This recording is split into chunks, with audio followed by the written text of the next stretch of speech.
What's up guys, HBK back with another video, and today we're going to be rescaping the 20-gallon tank here. Just a heads up, it is in a very awkward spot and I do not have a cameraman or a very good stand, as you can see, but I'm going to try my best. But it's on the couch and it's really hard to get the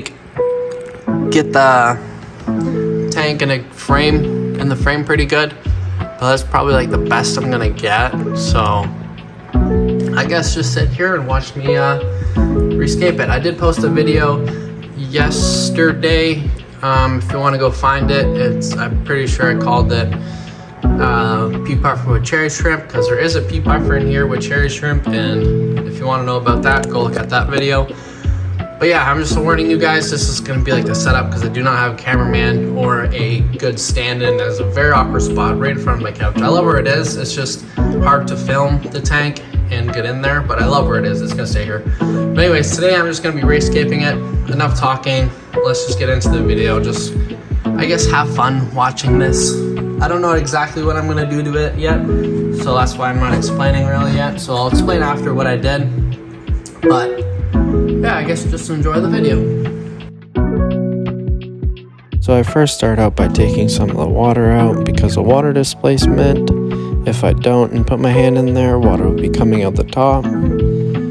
Now here I'm taking out my Amazon sword because it was growing a little too big. I tried to move it around the tank, but there was nowhere I could put it that I enjoyed it or liked it in the tank, so I just decided to remove it, kind of showing it there. Very nice healthy plant. Now here I'm just grabbing all my stem plants that are floating in the top, trying to stick them back down in the soil. As you see here, I'm having troubles with this one. It won't stay in for me, but it doesn't really matter. All these that I'm putting in will come out in a second, as you'll see. Just right there, just get my big head in the way.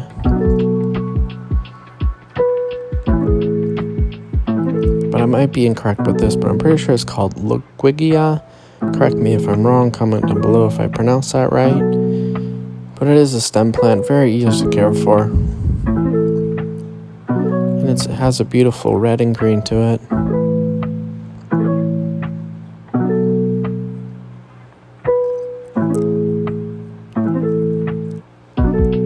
Now here I'm just removing this log, and as you see, all the stem plants are just put back in the soil, just came up. Now the reason why I'm moving this log is because I want to get it closer to the other log and the rock.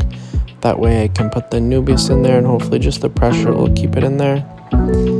Now I'm just ripping out some of this Valsinaria because it's just growing a little bit in the foreground and I want to keep it in the background there. This little stick, I just decided to throw it back in just to make it look a little better.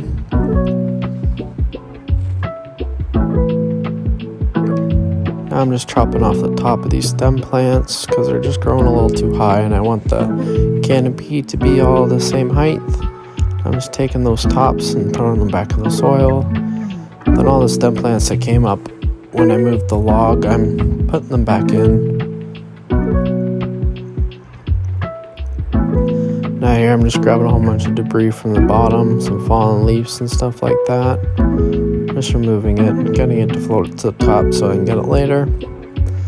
Now here, because my Anubias is so big, I decided to cut it in half, making sure I had nice roots on both sides. Now, like I said earlier, I'm just going to shove it in between the rock and log and hopefully the pressure will keep it there. But I do have an albino bristlenose pleco in there and he likes to rearrange the tank for me, so I wonder how long they'll stay there for. Now here I was about to trim my Monte Carlo, then I saw some shrimp, so I decided to wave them away a little bit so I wouldn't cut them.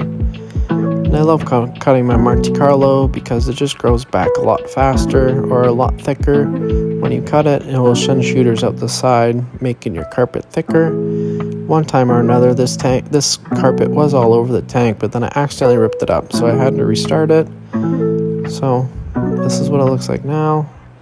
Now all those bigger pieces of Monte Carlo, I'm trying to put them back in the soil, make it thicker.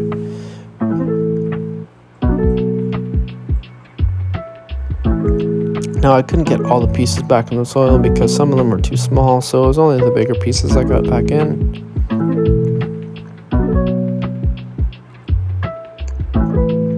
I was grabbing some debris.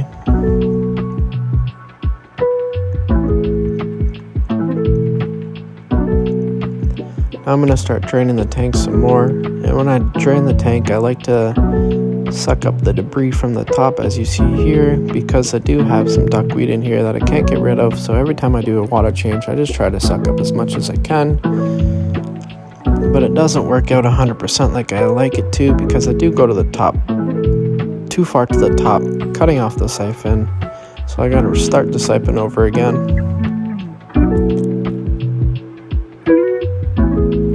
But just draining approximately 25% of the water. I have a 5-gallon bucket below there, so 20-gallon tank, 5 gallons, approximately 25% if I did my math correctly there. As you see, my siphon stopped right there because I got too close to the top.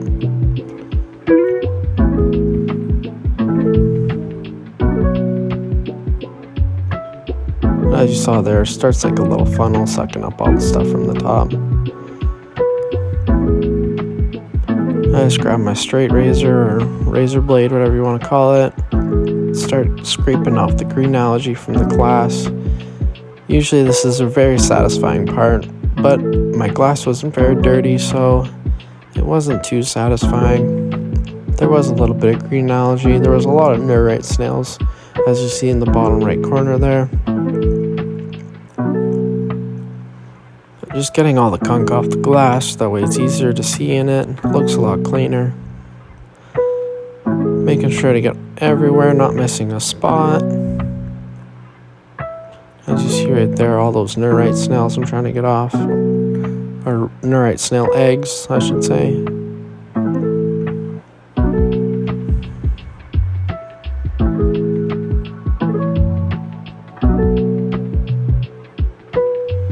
Now I'm just filling it back up.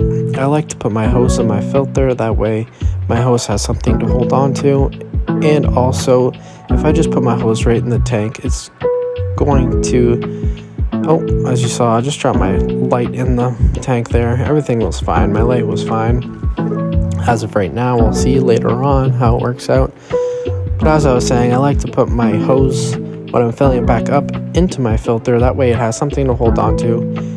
And if I put my hose right into the tank, it will just stir up all the debris and make the tank really foggy.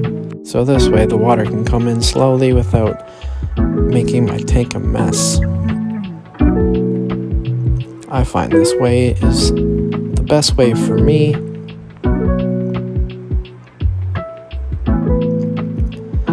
But that was pretty much all I did to this tank. I'm going to try to put a before and after video of what it looked like and what it looks like now. So subscribe, comment down below. Let me know what you like better, before or after. Should I keep the Amazon sword, or was it good to take it out? I think it gives it a lot more light to this tank, which I really enjoy. Maybe getting more light down to the Monte Carlo so I can grow a little bit faster and get that carpet going. But in a second here, I'll show you what it looked like before. This is before I did my scape. And then this is the final result. So please like and subscribe and comment down below if you like the before or after. Thanks for watching. HBK signing off.